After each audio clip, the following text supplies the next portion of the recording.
Église orthodoxe russe de l'Empire tsariste. Message du souverain, patriarche Zosim. Le Saint-Esprit est mon guide. 29e partie. Pécheurs avares. Seigneur, bénisse.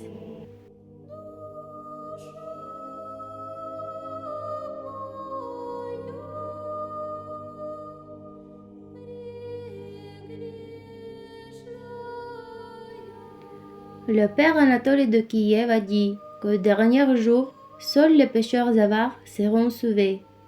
Mais qu'est-ce que cela signifie? Cela signifie que tous les êtres humains sont spirituellement malades.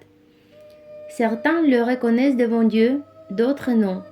Et ceux qui reconnaissent leur grave maladie spirituelle se répondent et sont sauvés par la miséricorde du Créateur.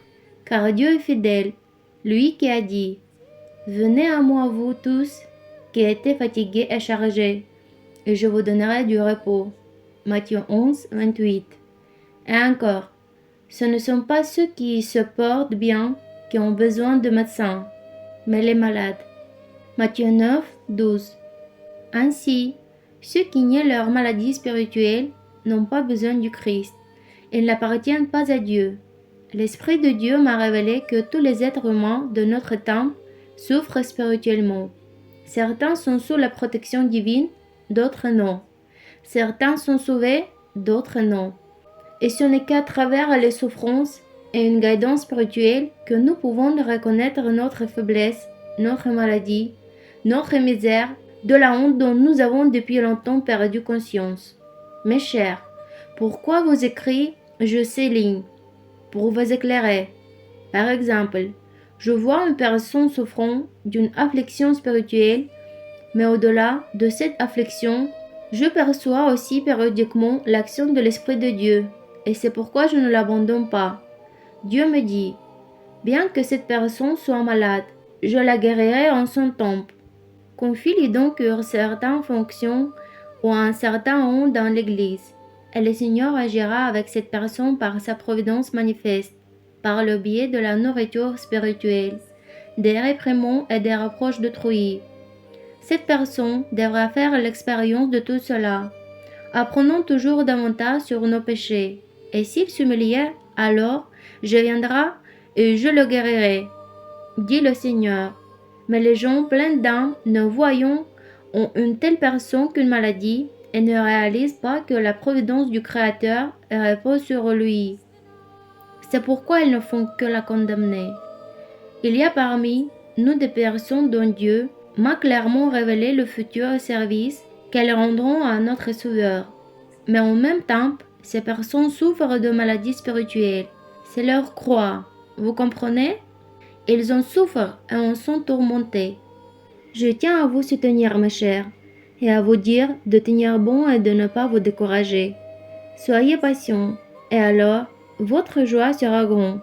Je veux aussi dire à tous, ne vous troublez pas si vous voyez que Dieu choisit un malade pour un certain service. Je le répète, le Christ le guérira, mais vous resterez en condamnation. Cette confusion, quand on fait qu'une personne malade ait été désignée pour œuvre pour Dieu, on dit long sur vous et témoigne que vous vous considérez moins malade et plus digne de servir Dieu que cette personne malade. Tout cela est le fruit de l'orgueil, mes amis, à la preuve que vous ne vous connaissez pas encore vous-même, que vous ne vous êtes pas humiliés devant Dieu. Si nous sommes tous des pécheurs avares, alors nous sommes tous spirituellement malades, certains d'une maladie, d'autres d'une autre, certains plus malades, d'autres moins. C'est ce que notre Seigneur me révèle. Et si Dieu nous appelle à le servir et nous fait miséricorde, réjouissons-nous pour un frère ou une sœur qui, bien que malade, désire lui aussi servir Dieu, et trouvons au moins un peu de joie dans ce service. Comprenez-vous? Comprenons cela aussi, mes amis. Si vous voyez un proche malade, reportez immédiatement vos pensées sur votre propre maladie, comme Saint Agathon. Aujourd'hui, mon frère est tombé, et demain, je tomberai. Si la maladie d'un proche vous affecte particulièrement, vous irritez et vous tourmentez, sachez qu'elle est aussi présentée en vous, mais sous ongles différents, ou bien Dieu veut vous montrer que vous vivez dans la condamnation et que vous êtes vous-même en train de périr. Vous abhorrez toute manifestation de faiblesse chez votre prochain. C'est un signe clair que vous jugez et vivez dans la malice, ce qui déplaît à Dieu. La manière dont nous traitons la maladie de nos prochains est très importante. Comprenez-vous, si nous parlons ouvertement, il est très facile de nous connaître nous-mêmes à travers la maladie de nos voisins. Et c'est vrai. Ceux qui nous traitent de pécheurs malades témoignent de nous par ce fait même. Nous avons besoin de médecins célestes. Nous sommes ces pécheurs avares sauvés en Christ. Et ils témoignent aussi d'eux-mêmes. Ils se prétendent justes et en bonne santé, mais un tel jugement est réservé aux pharisiens. C'est pourquoi, mes amis, soyez plus attentifs à votre maladie. Priez et répondez-vous et réjouissez-vous en voyant que Dieu appelle même cette personne maladie à le servir, notre frère ou notre sœur. Sauvez-vous avec Dieu. Amen. Souverain Zosim. 24 décembre 2025.